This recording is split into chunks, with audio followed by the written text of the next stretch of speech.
Today, as hot as it is, I'm going to review this.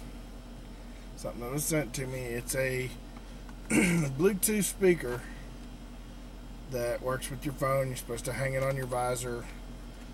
And now, I've got the ability to run this sort of thing in my truck automatically. But in order to do it in here with the OnStar and all, and this is the very reason that I don't like OnStar now. Thought I did. I liked the idea of it, but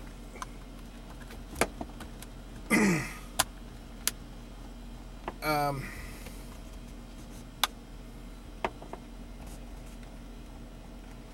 guess I can set that on top of the mirror because, well, shoot. Alright, there's something I don't like. The little springy wire is so tight that when you go to put it on your visor, it pops out. Not a good start.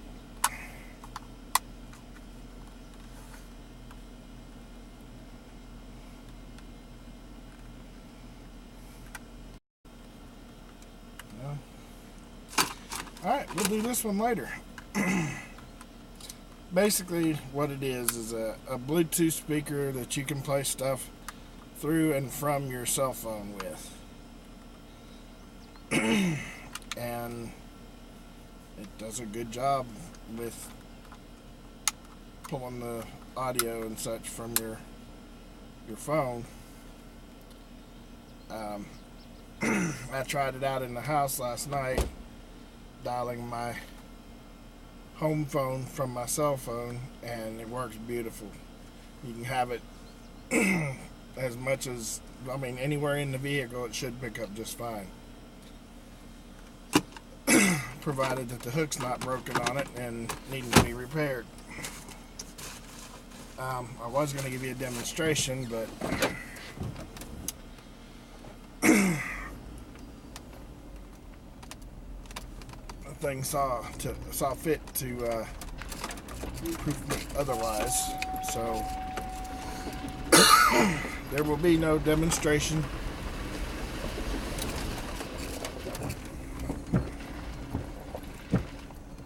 Got those weird birds building nests in our yard again.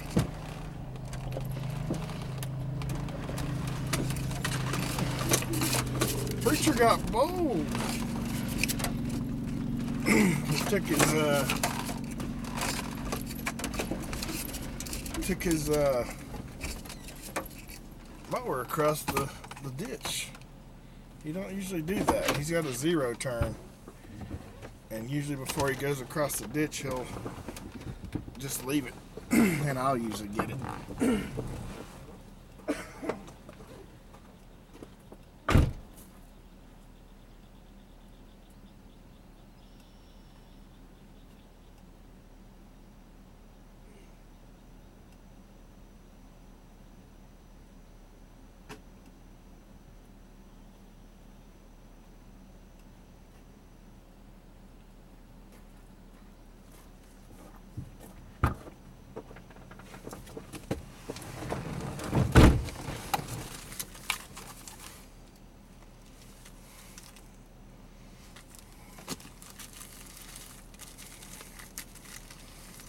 Another one of these Chinese packages.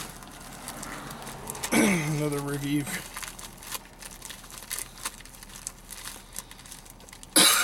Oh, I know what this is now.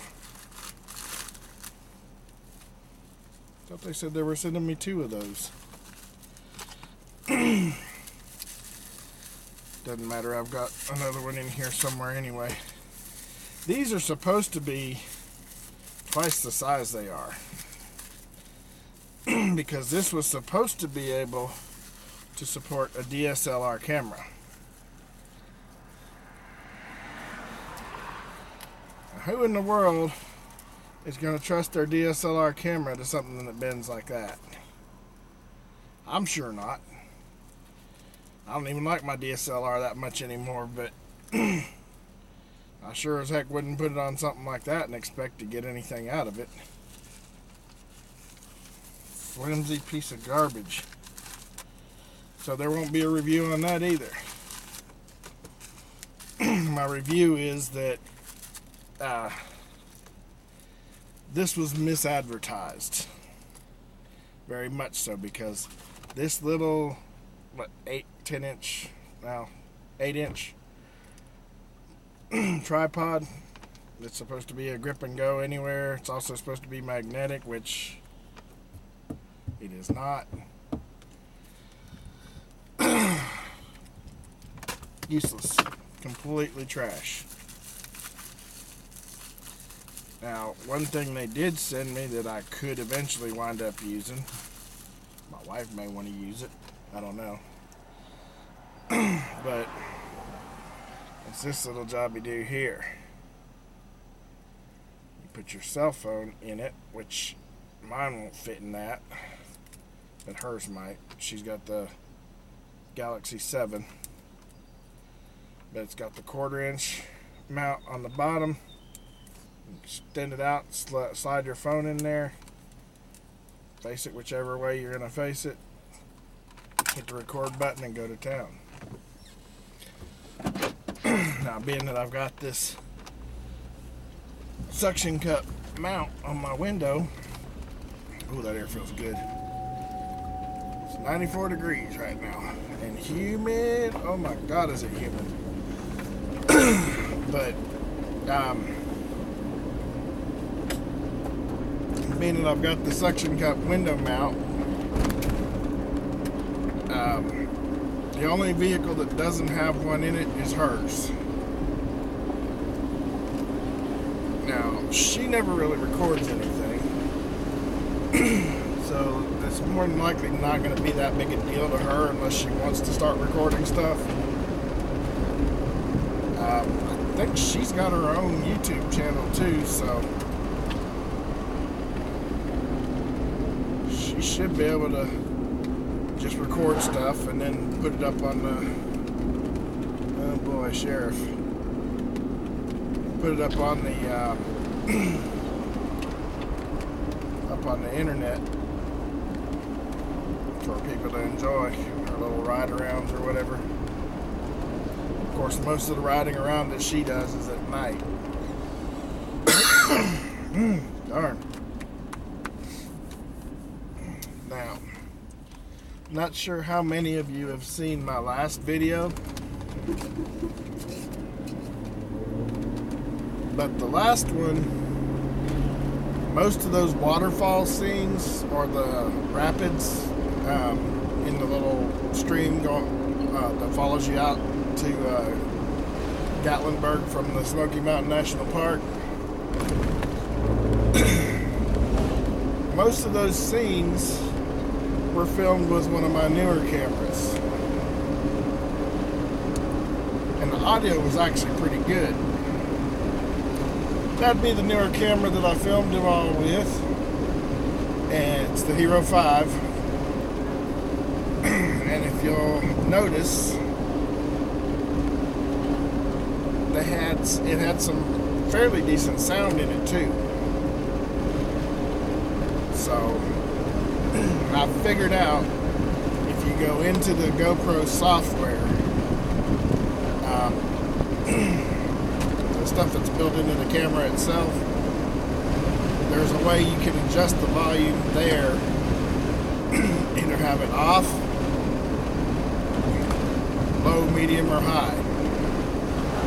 Of course, since it was on medium, or normal I think is the middle setting, since it was on normal and you couldn't really hear very well, I cranked that puppy up to high, and then when I went to the Smoky Mountain,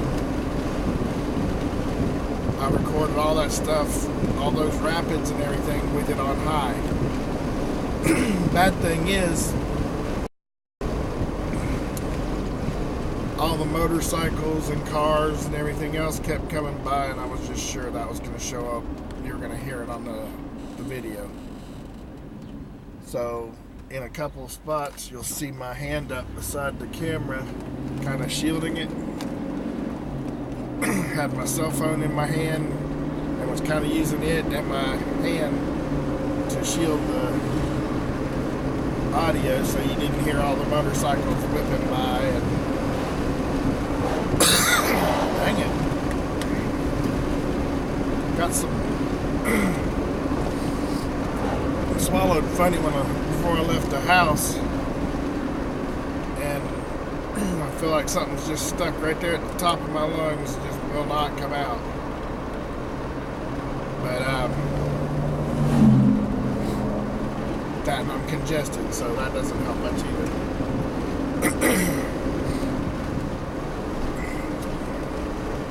All the allergies are a beautiful thing. See, it's making my voice crack.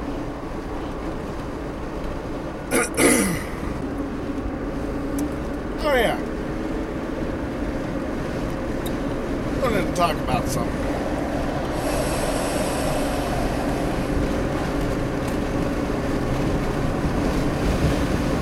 As some of you that follow me know, you've heard me say it before, I'm getting ready to get into building Copart cars, or rebuilding them, putting them back on the road. Haven't done anything with it yet because, well, I got bills to pay.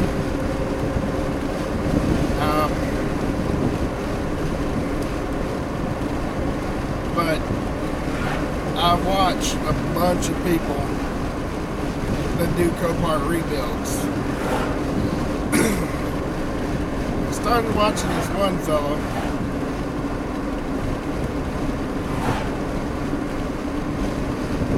I don't know if it's just dumb luck or what. I cannot watch this guy for very long. He's got a good personality, but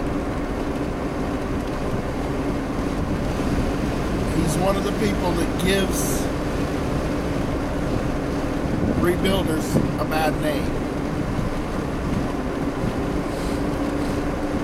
Now, what I mean by that, I've watched him rebuild 2 cars now,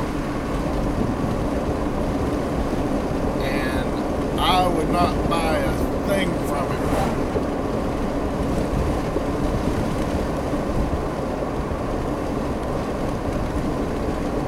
My deal is, and this is what I respect about the main Copart people that I do watch, that do it right. I respect the fire out of them because they can buy a vehicle, got a ton of miles on it, still in good shape, still runs great, a ton of miles, and they'll treat that vehicle just like it was one that didn't have any miles on it. Polish it up, clean it up, put it back as close as they can get it to brand new again, and then sell it. Now, the one guy's got his feelers into a bunch of different stuff. So if he loses money on them, it's no big deal. But the thing I gotta respect about him is he does it right. I don't care if he gets a blown up Cobalt. He's either going to let the people know that it's blown up and just put it up for sale as a parts vehicle, or he'll go all out and get everything on it that needs to be replaced, and then sell it sometimes at a loss.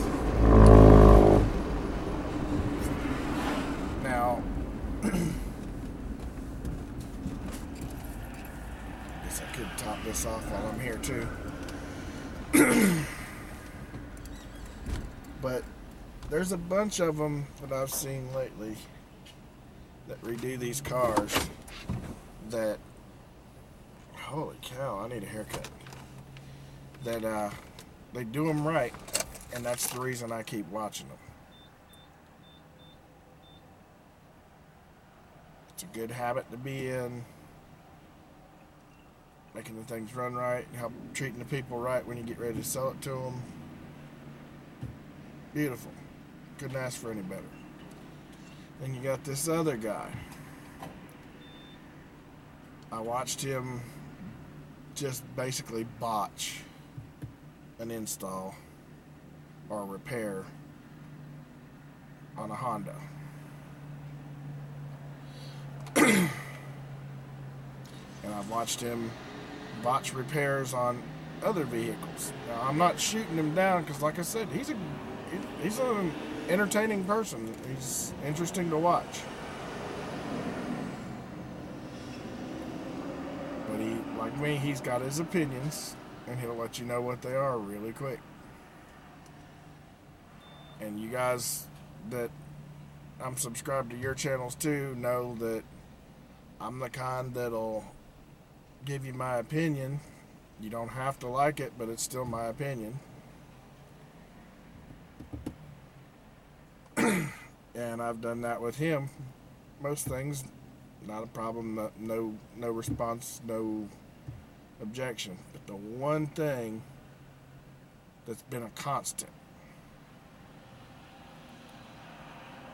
is my love for GM vehicles. And my understanding of how they work, what works best with them. Now, this kid is, and I call him a kid because he ain't 48 years old like I am. So, to me, he's a kid. He's in his 30s.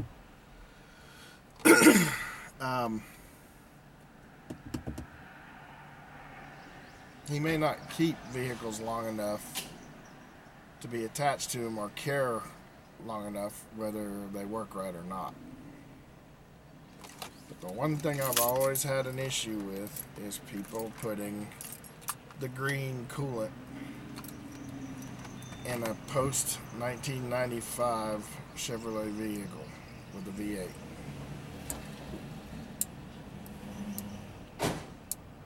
How's it going? And the reason being, most post-1995 vehicles require Dex coolant, the red stuff.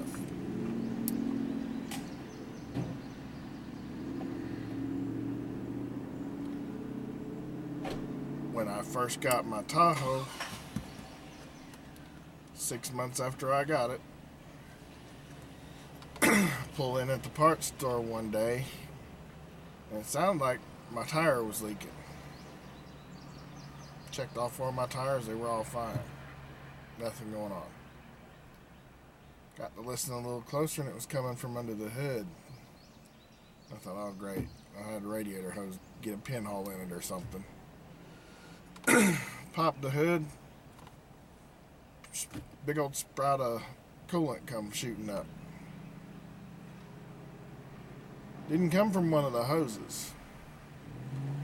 That put me right back into panic mode again. I got to looking, and the green coolant had eaten the intake gasket seals, because that's not the coolant that's supposed to be in there. It's supposed to be Dex Cool. Well, I've run Dex Cool in my truck, in that Tahoe, for over 12 years now. And everything that I get that has Dex Cool requirement on it, that's what it gets. This thing was low right after I first got it. Put some more Dex Cool in it, not a problem. Still haven't flushed this one yet. This one actually needs a good system flush. And before winter I will do it, but the tank on this one's all nastied up. So it's definitely going to get done. It may even get done before summer hits good. Dang it. But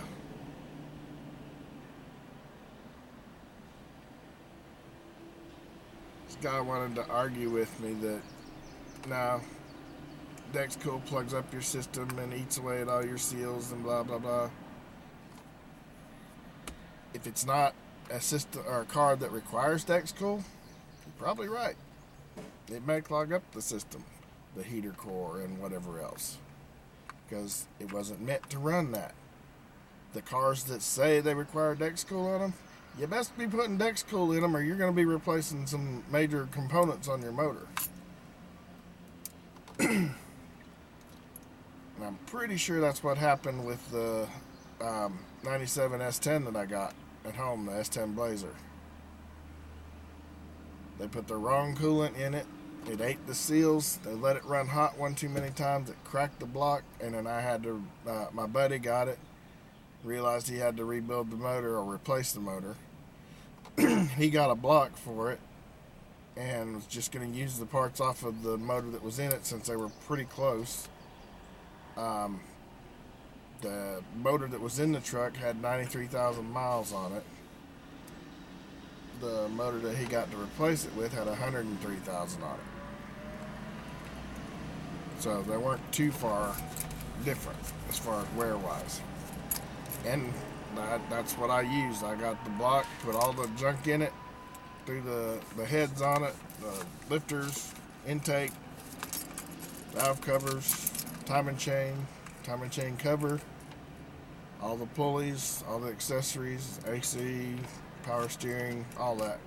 Put it all back together from scratch.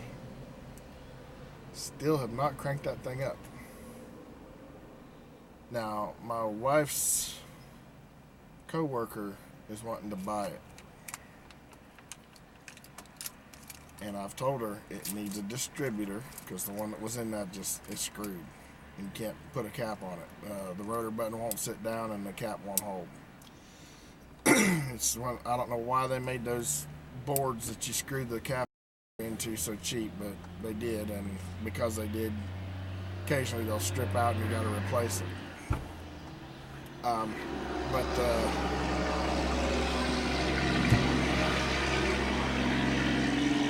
Needs a rotor.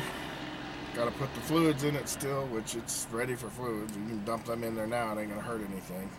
Power steering, oil, and transmission fluid. Of course, then it's gonna need the gas tank dropped and drained and put fresh gas back in it, and then it should be good to go. I did everything to spec,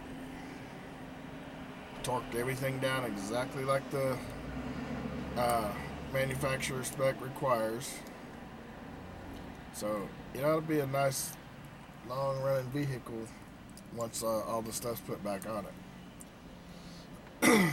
There is another thing that's kept me from putting it all together and cranking it up and driving it, and that's the power cable. The positive battery cable's got another wire that plugs in from the side. You cannot plug it back into it. It's stripped out. It's like somebody ripped it out of it. If I had that, then we'd be good. It would have been cranked up and run a long time ago. Anyway, I'll hop out of here and get some gas and then go over to my daughter's and pick up her car. Okay. Now we're all gassed back up, ready to go. And people can stop looking at me screwy when they pull into the gas station.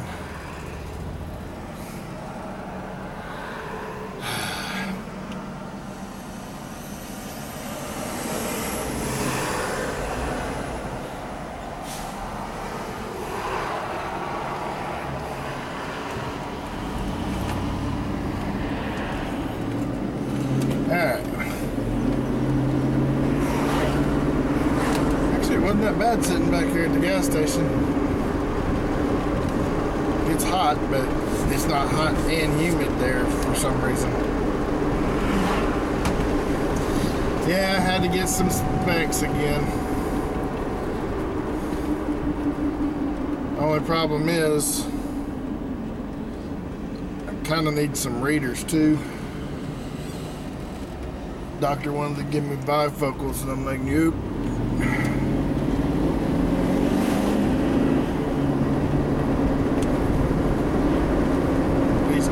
I've got right now.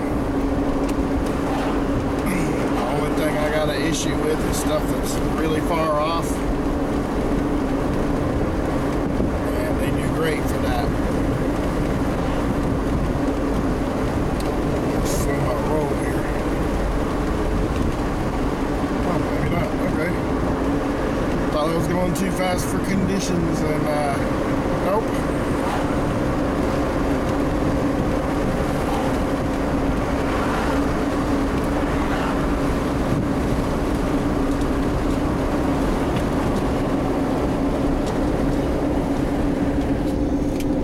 Let's do this. This way I'm still getting air flowing through here, and I can talk and you guys won't hear as much of the road noise.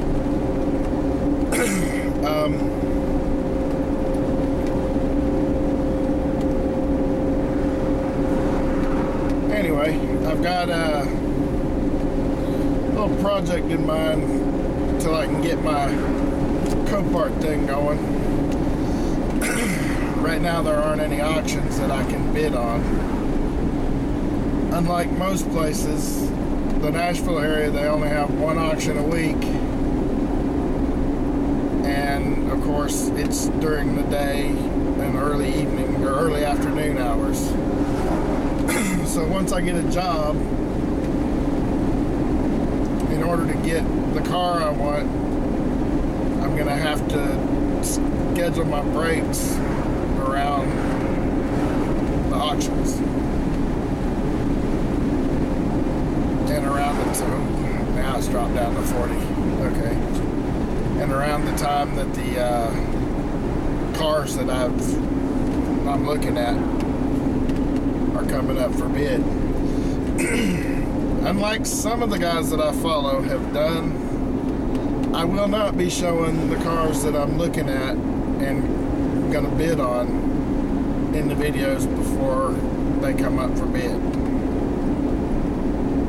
I'm also not gonna be bidding on the same kind of car or any specific certain kind of damage. At first they're gonna be quick, easy fixes, easy flip cars, but that's all I'm saying.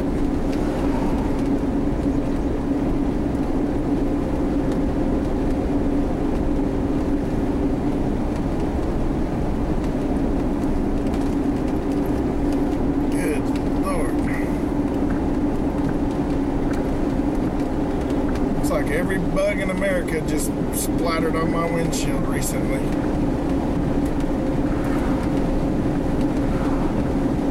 They're all over it.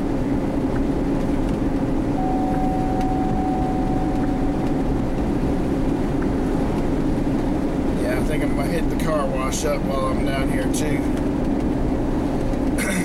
Anyway, situation right now is this. My daughter has, I believe it's a 2003 Buick. I always want to call it the Lucerne, but I don't think that's the actual model. I always get it wrong. They look a lot alike. That's the reason I always get it wrong.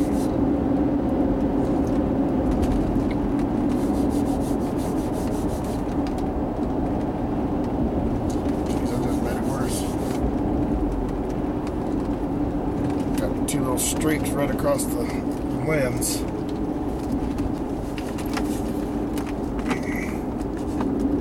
It's disappointing too about that doggone that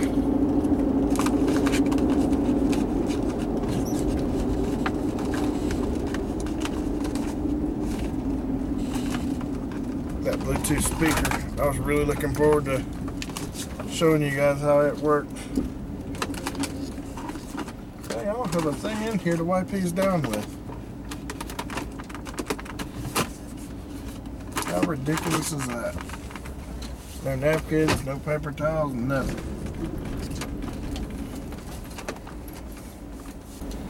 Ah, screw it. I'll Ask my daughter when I get to her house. Or her mother-in-law's house.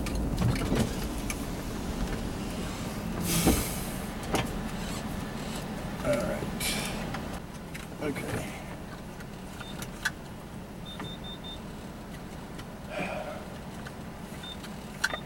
Your card was not authorized. Please swipe your card again or try another card.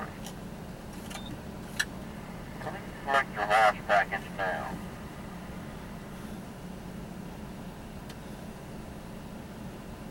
Would you like to have a receipt?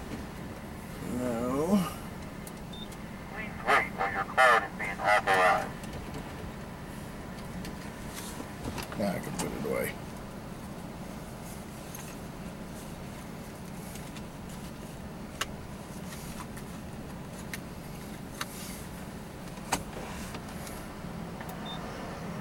You have purchased the bill of warranty.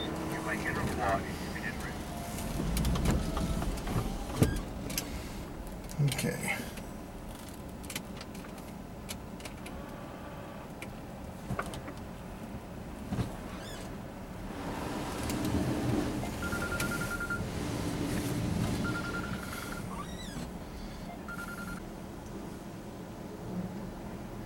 I don't get that.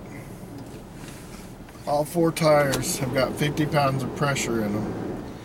All 4 tires are registering 40, well, the 2 front ones are registering 43 PSI, and the 2 back ones are registering 44.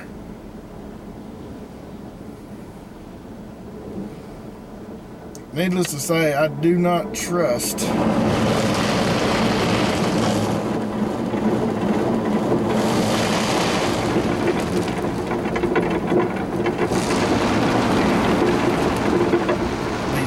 TPMS sensors.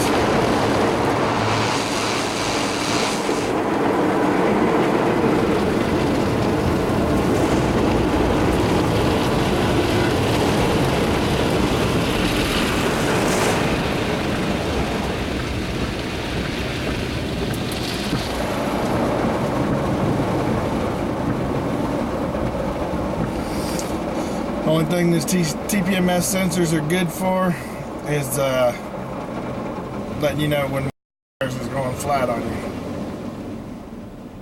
That's the only thing I've noticed any of them are good for. That or letting you know when you're at the right level at the time, because right after they've had time to sit, it's like they forget themselves in the computer or something, and they never give you the right reading after that.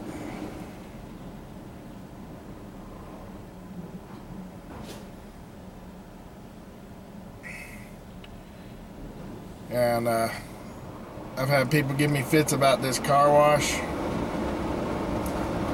can give me fits all you like. This is one of the soft cloth car washes with the felt brushes in them. I've never had it scratch or break a single thing on my truck, which is the very reason I keep coming back here. The only thing that makes me mad about them is it does not clean the wheels very good.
Spot-free rinse crap.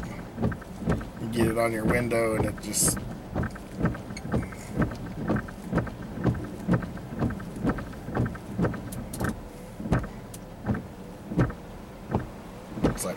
like waxing your window. It just doesn't do any good.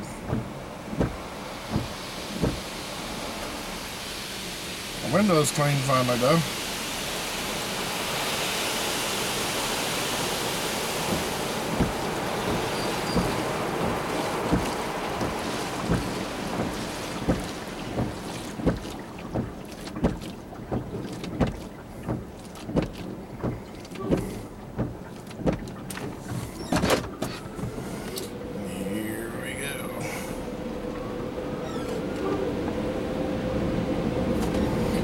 If the guys that work in this oil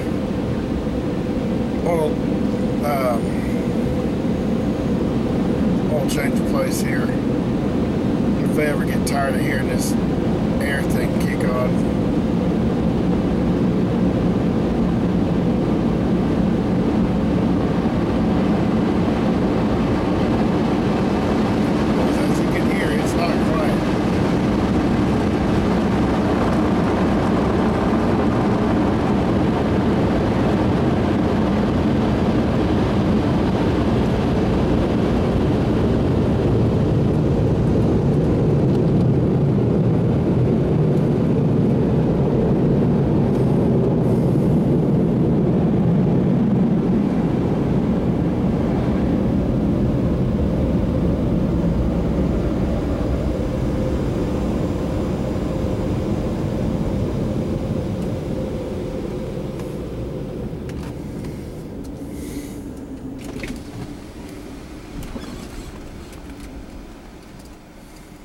Holy cow, looks like a funeral procession coming up here. There's just traffic. Like 2 miles worth of cars here.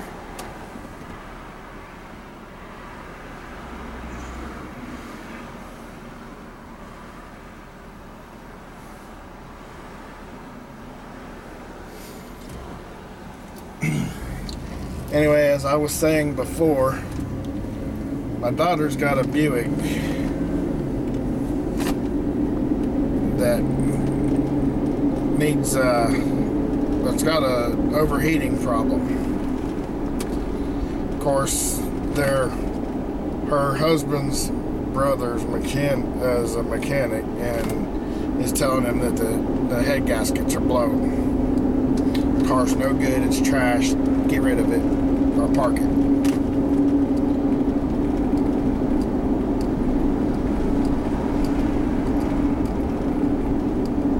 Water pump went out on it, and they haven't gotten the water pump, or they got the water pump replaced in it, but they haven't got the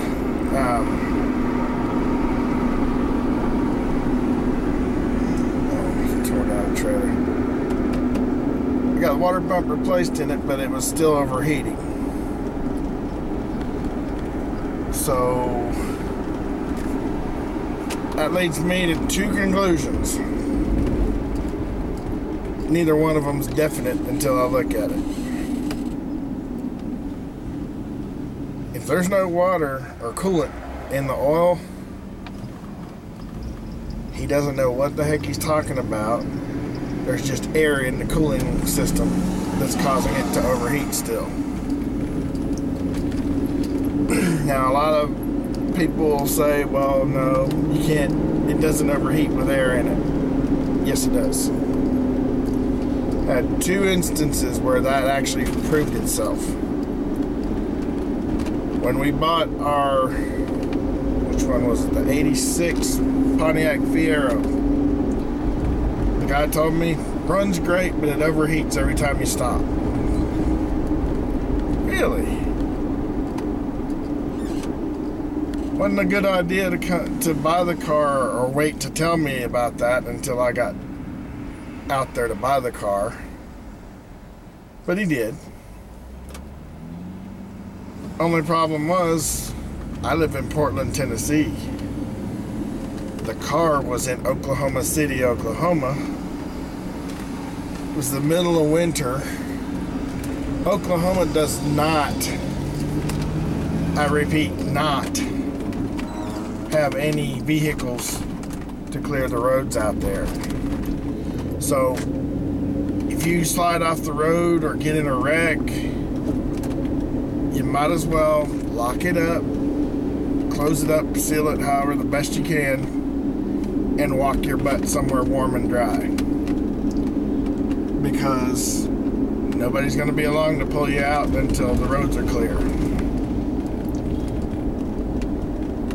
Well, he tells me this when we get there.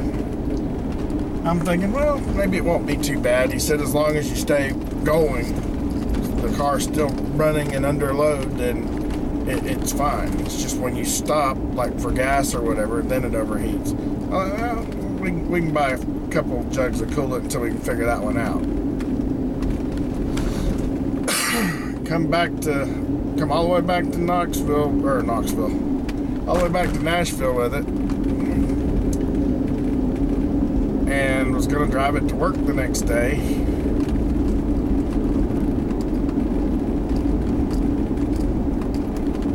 Decided against it. We still had another vehicle we could take.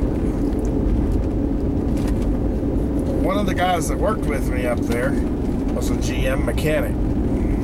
Had been for years. Just got into computers as a hobby, kind of like I did at first. But he was much later on doing it because he wasn't even 30 years old yet at the time, and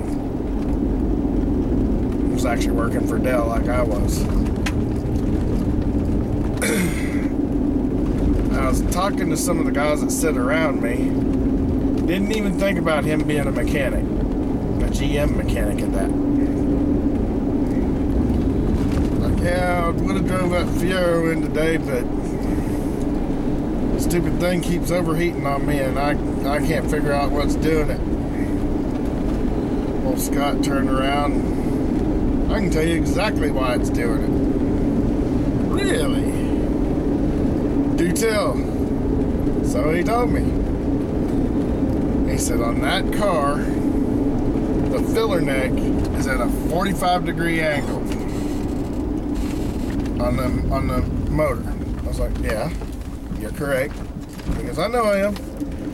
He said, in order for you to fill that car up right, or in order for you to get that car full of coolant right, and it not overheat, you have to pull it either up on a set of ramps or get the back end of the car up at least to a 45-degree angle, fill it all the way up to the top of the filler neck, and slam the cap on real quick, and then put it down, and I promise you it'll never overheat again.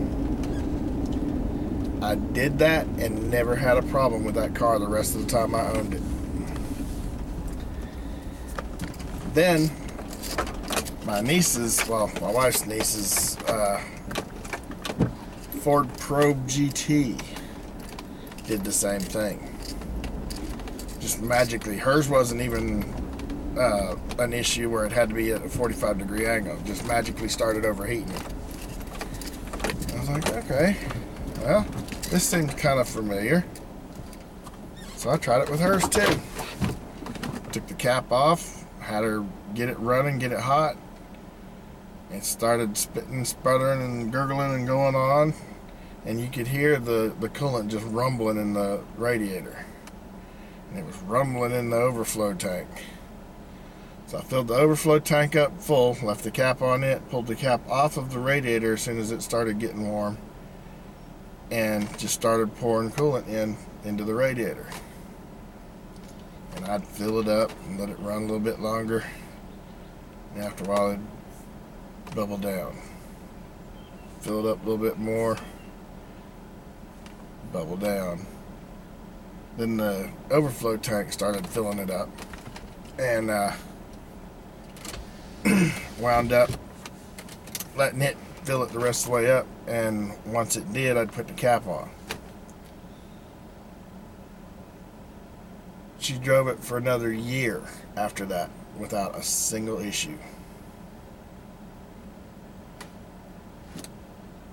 So I'm thinking that might be what my daughter's problem is too, just air in the cooling system. But we're fixing to go find out.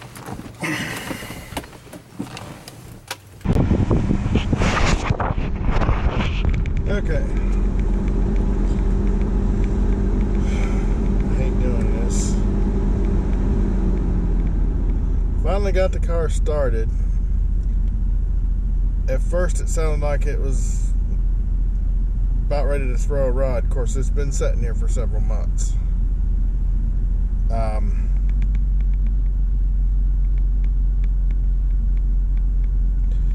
This car is completely drive-by-wire,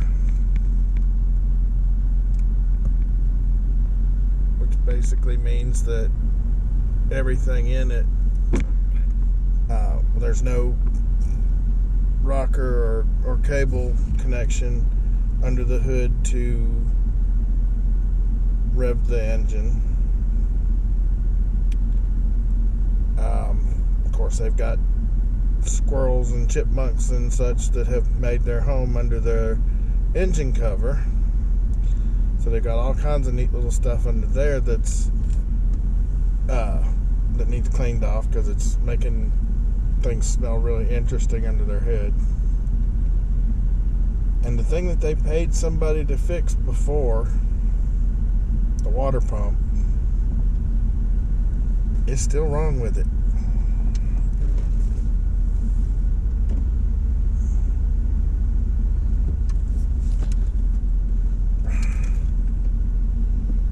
They've got traction control module is off.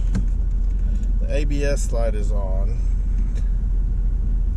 And it's into the hot range. I'm shutting this thing off. Turn that off.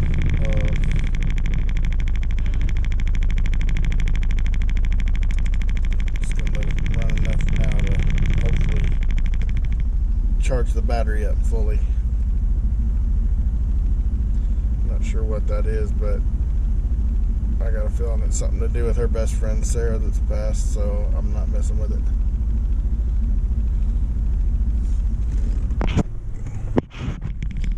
Anyway, it's running smooth right now, but it's still got a miss. They needed to have the spark plugs changed out in it before, and I don't think they ever had that done.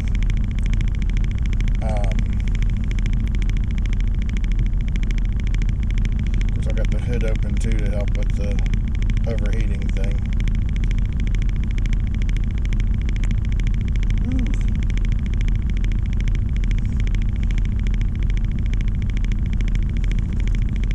Yeah, I got a feeling there's something in this motor that's causing it. Oh, what I started to say. The thing that they paid somebody to fix, the water pump, when I shut it off, right at the water pump, I mean, it's dead center of the motor, kind of hard to get that one wrong. I hear and the overflow tank is filling back up.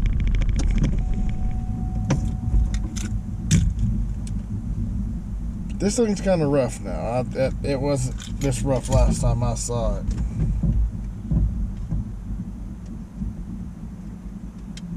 I don't know what in the world they've been doing to this thing. Oh, her glove box latch is busted. Needs a really good cleaning. AC works like a champ. I mean, just cold, ice cold air. If the rest of the car worked like the AC did, she'd be in real good shape. 146-159, oil change 10/8/2017. I don't think they've had it parked that doggone long. And this ignition is screwed. You gotta wobble the key around and trick it to. I know the key's in the ignition. How about letting me use it? There we go. How many miles? Driver's side door jar, hood ajar. Don't care about any of that. Okay, hers has got the Steering wheel controls too.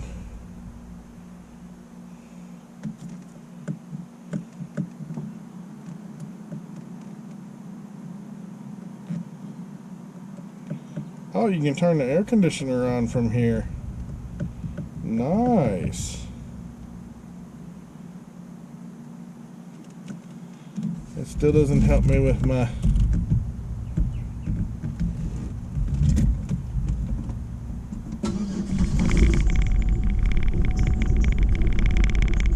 hear it. Of course the AC's on again.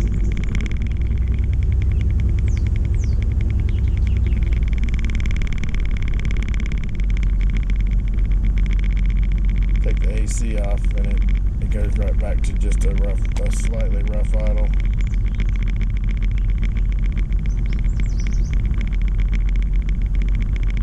It cooled down quite a bit just in that shorter period of time.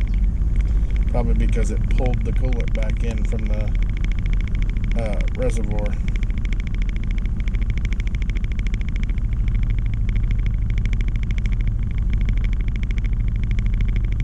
Oh, hers has got that OnStar crap too.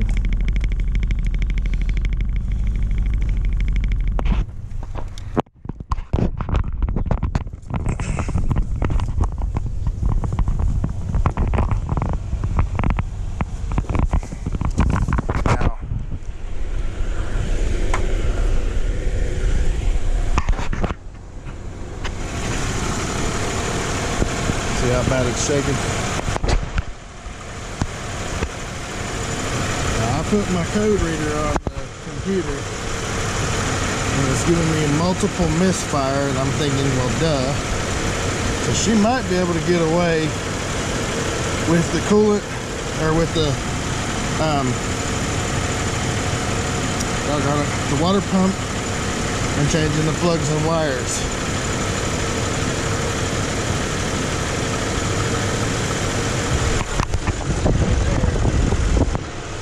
See right there, all the little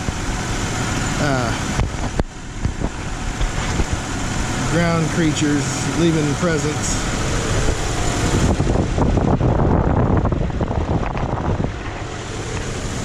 And of course her hood won't stay up either. That's an aggravation all by itself. But see, there's nothing on here anywhere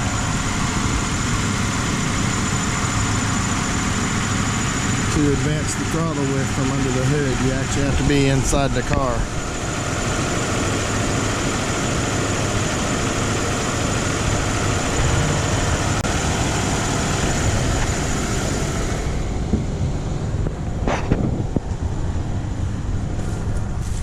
Over here? Oh no, that's next door.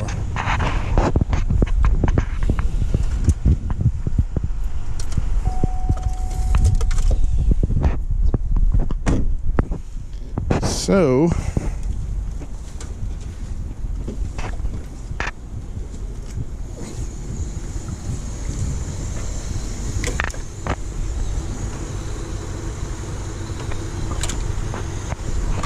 that fan is still running.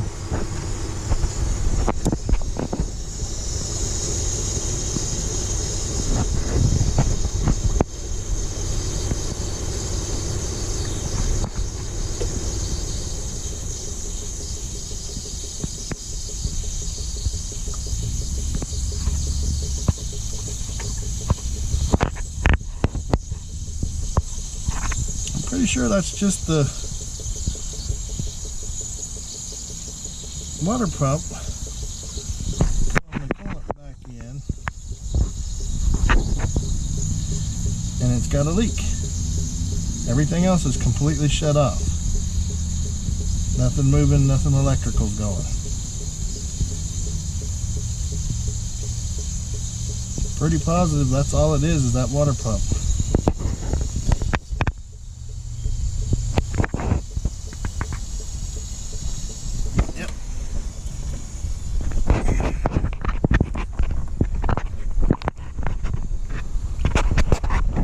Tried spraying some carb cleaner in it to see if that helped out any. It didn't. So Just needs a good cleanup. Plug some wires and a water pump, and it should run 100% better. I would almost guarantee it. I don't like this car still though. That fly-by-wire or throttle-by-wire and steering-by-wire garbage is for the birds. I'd heard it was coming out, and oh my land, that's a mess. The bad thing is, this is a good motor. I'm glad my Escalade don't have all that crap. I've got cables and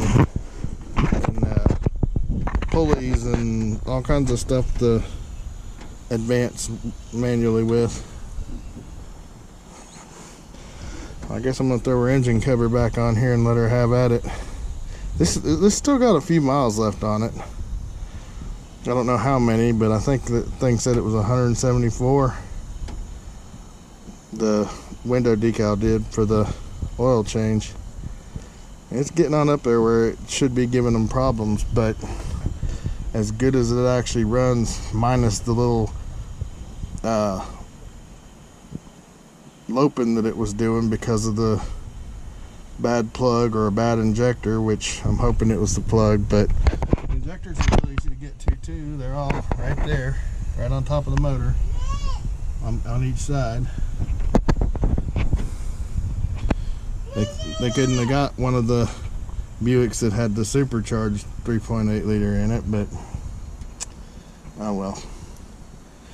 I mean, it's been a good car for them. They've had it several years. So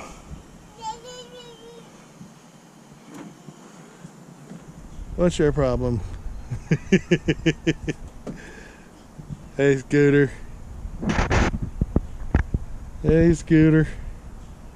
My grandbaby.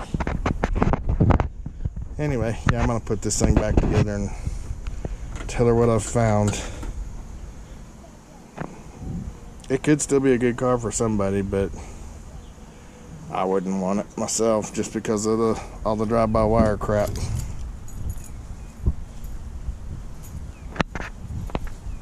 And are under all this muck and tree droppings and everything.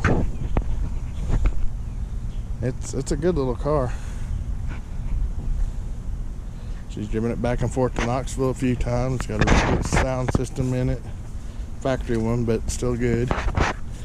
Like I said, ice cold air. I don't think I've ever had air that cold in any of my vehicles, and it was instant as soon as you turn it on. But anyway, rather than drag it home,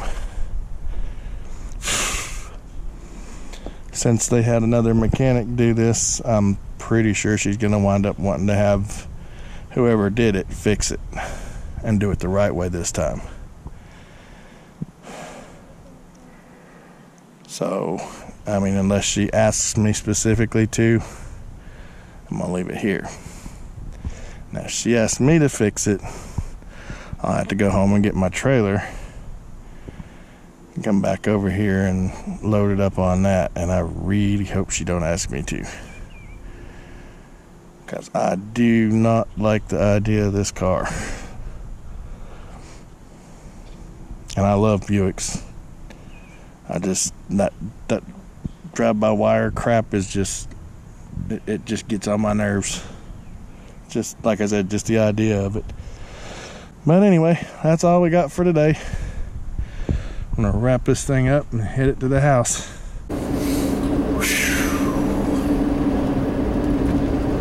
I'm a hot son of a gun now.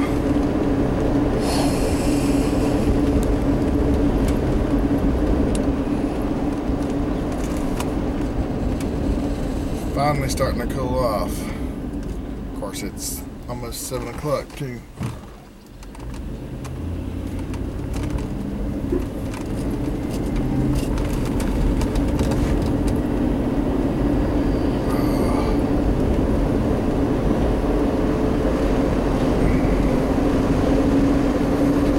Yeah, this lunacy with me.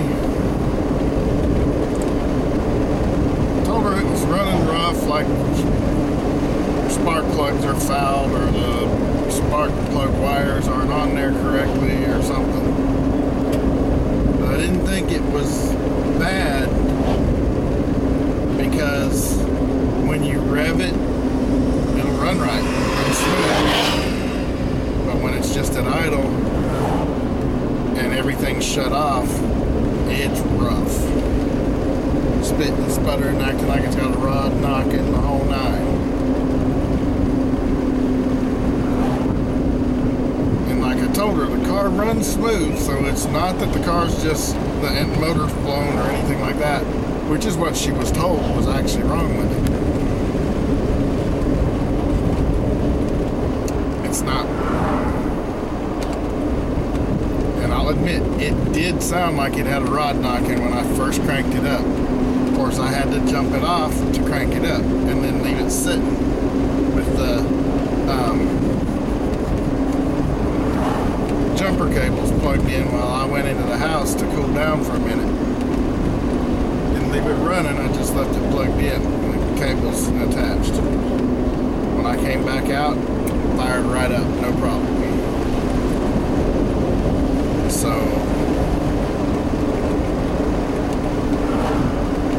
what I was able to determine, and you'll have seen it by now in the GoPro footage, is that I didn't know this until now. Her husband's brother did the work on the car for her because her husband knows nothing about cars, or little to nothing.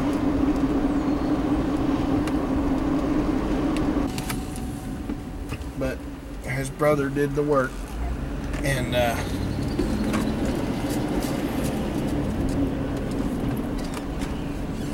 evidently it was half job season at their house that day, because they didn't even get a half a job. He was supposed to replace the water pump and change the spark plugs. The time he did it, it was winter time. It was cold. He changed 3 plugs and changed the water pump, and didn't, either it's not tightened down right enough, or good enough, or he's gone in and when he put it together, he folded the gasket over or something, because it's leaking. You can hear it leaking.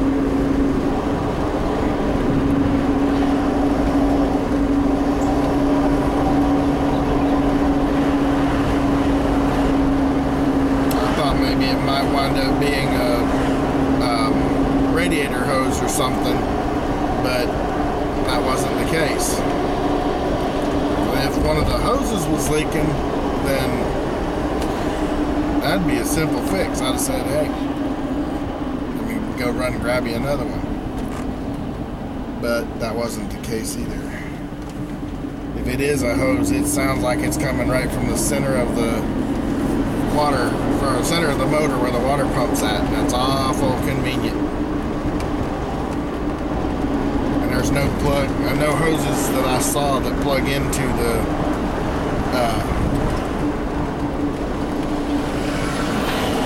water pump. What we got going on here? Music on main. Oh, arts and crafts fair type stuff.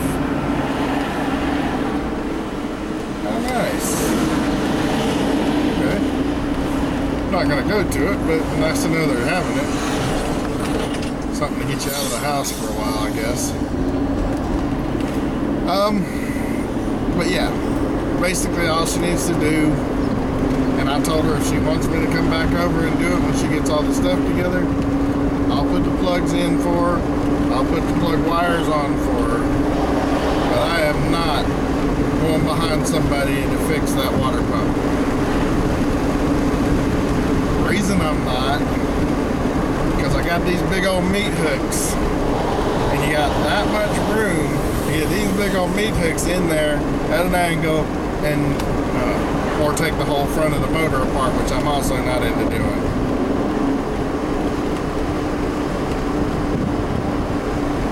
So we'll let him fix that. She said that she also needs brakes on it, which brakes are nothing. I told her, I was like, that's simple stuff. Just whenever you can get the brake shoes, get them. Said don't let his brother do it because he'll only replace the side that's the lowest. Can't believe the idiot only replaced 3 spark plugs. What kind of crap is that? And I'm going home and I'm going to start her Grand Prix because it hasn't been started in a while and the battery is dead. Hadn't started my Tahoe in a while either, and the battery was dead in it too, but I was able to put my jump pack on it, which is the crappiest jump pack ever made. It's a Schaefer. Not Schaefer. Who's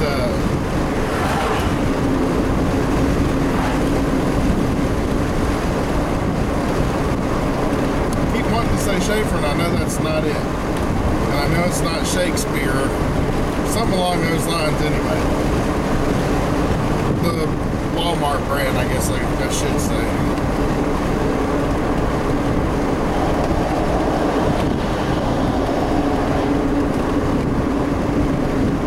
But I bought the biggest, supposed to be baddest jump pack that they sold. And I've already had to replace the battery in it twice. And it still don't jump things off like it should.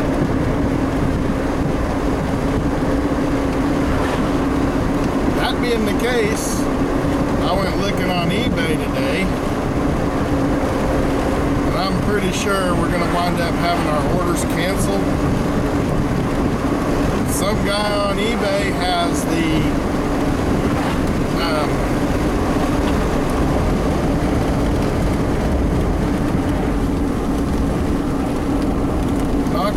Genius 150, which is the top of the line, most powerful jump pack. Naco 150 is, or Naco Genius 150 is like the top of the line, and it's like 200 and I think the cheapest I saw it was $259. This dude's got them posted for $18. Told my wife I was gonna kind of hang back just to see if somebody complained about it, but I couldn't resist. I went ahead and pulled the trigger. I mean, worst comes to worst, I'll lose $20 or $18.45 or $65, whatever it was.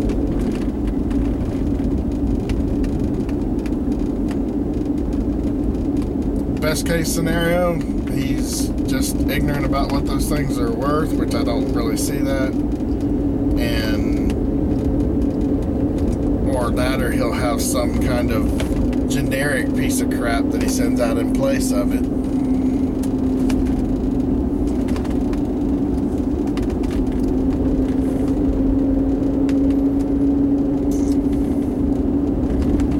I mean, I looked at the ad, and it said that the only thing that had been changed on the ad was the quantity.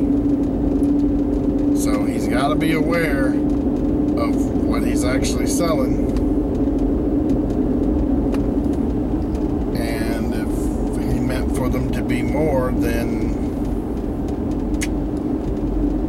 after he sends me mine, he might want to fix that. But he needs to send me mine first.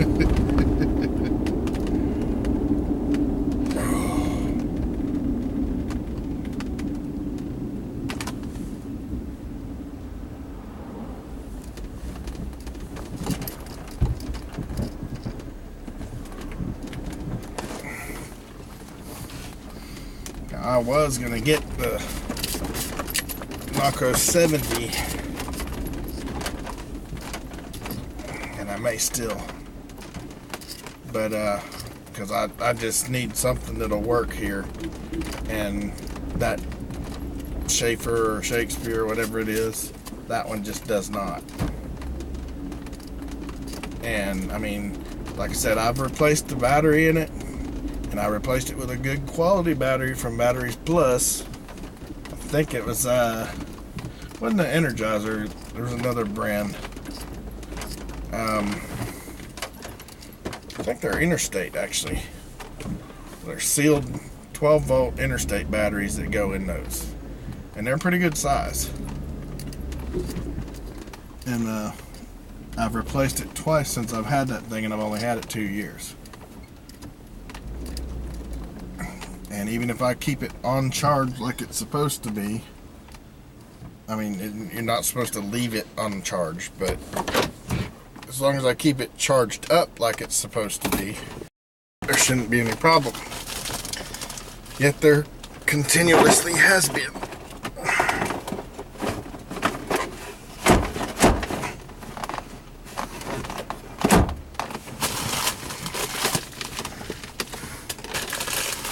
That's garbage, that's garbage. Don't need that, and she sure as heck don't need that. Discover card. Anyway, that's all I got for now. Thank you guys for watching. I appreciate each and every one of you. If you would drop a like on there. Trying to be a little more frequent with my videos here lately, but either way, like it, dislike it, I don't care. Like I said, I try to be entertaining for you guys. If it's not, well, sometimes I'm just not some people's cup of tea. I accept that. Anyway, thank you guys for watching. You have a great afternoon.